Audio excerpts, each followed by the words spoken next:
वंदे मातरम विद्यार्थियों, आज हम पढ़ेंगे पाठ 5 जहाँ चाह वहाँ राह। मलमली धोती का बादामी रंग खिल उठा था। किनारों पर कसूती के टाकों से पिरोई हुई बेल थी।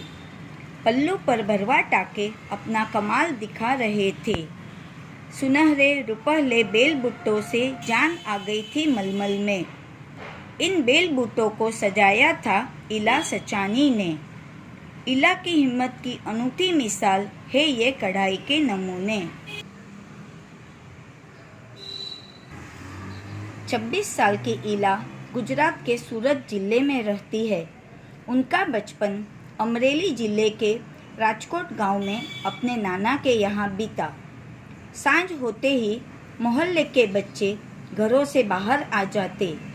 कुछ मिट्टी में आड़ी तिरछी लकीरें खींचते, कुछ कनेर के पत्तों से पिटपिटी बजाते, कुछ गिट्टे खेलते, कुछ इधर उधर से टूटे फूटे घड़ों के ठिकरे बटोरकर पिट्ठू खेलते।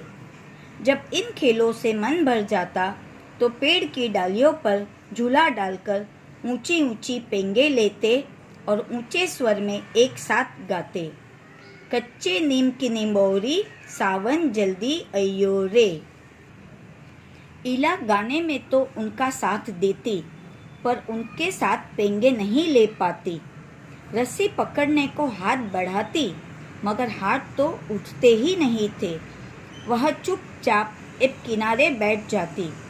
मन ही मन सोचती, मैं भी ऐसा कुछ क्यों नहीं कर पाती हूँ। बच्चे भी चाहते कि इला किसी न किसी तरह तो उनके साथ खेल सके। कभी कभार वह पकड़म पकड़ाई और विष अमृत के खेल में शामिल हो जाती। साथियों के साथ जमकर दौड़ती, मगर जब धप्पा करने की बारी आती तो फिर निराश हो जाती। हाथ ही नहीं उठेंगे तो धप्पा कैसे देगी। वह बहुत कोशिश करती, पर उसके हाथों ने तो जैसे उसका साथ न देने की ठान रखी हो। इला ने अपने हाथों की इस जिद को एक चुनौती माना। उसने वह सब अपने पैरों से करना सीखा जो हम हाथों से करते हैं। दाल भात खाना, दूसरों के बाल बनाना, फर्श बुहारना, कपड़े धोना, तरकारी काटना, यहाँ तक कि तख्ती पर लिखना भी। उसने एक स्कूल में दाखिला ले लिया। दाखिला मिलने में भी उसे परेशानी हुई। कहीं तो उसकी सुरक्षा को लेकर चिंता थी, कहीं उसके काम करने की गति को लेकर। किसी काम को तो वह इतनी फुर्ती से कर जाती कि देखने वाले दंग रह जाते, पर किसी किसी काम में थोड़ी बहुत परेशानी तो आती ही थी। वह परेशानियों के आगे घुटने टेकने वाली नहीं थी। उसने 10वीं कक्षा तक पढ़ाई की। वह 10वीं की परीक्षा पास नहीं कर पाई। इला को यह मालूम न था कि परीक्षा के लिए उसे अतिरिक्त समय नहीं मिल सकता है। उसे ऐसे व्यक्ति की सुविधा भी मिल सकती जो परीक्षा में उसके लिए लिखने का काम कर सके। यह जानकारी इला को समय रहते मिल जाती तो कितना अच्छा रहता। उसे इस बात का दुख है, पर यहाँ आकर सब कुछ खत्म तो नहीं हो जाता ना।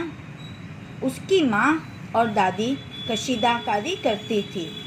वह उन्हें सुई में रेशम पिरोने से लेकर बुटियाँ उकेरते हुए देखती।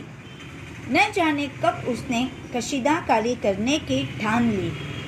यहाँ भी उसने अपने पैर के अंगूठों का सहारा लिया।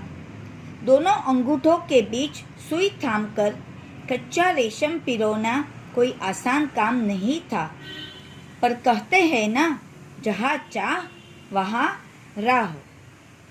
उसके विश्वास और धैर्य ने कुदरत को भी झुठला दिया। 15-16 साल की होते होते इला काठियावाड़ी कशीदाकारी में माहिर हो चुकी थी।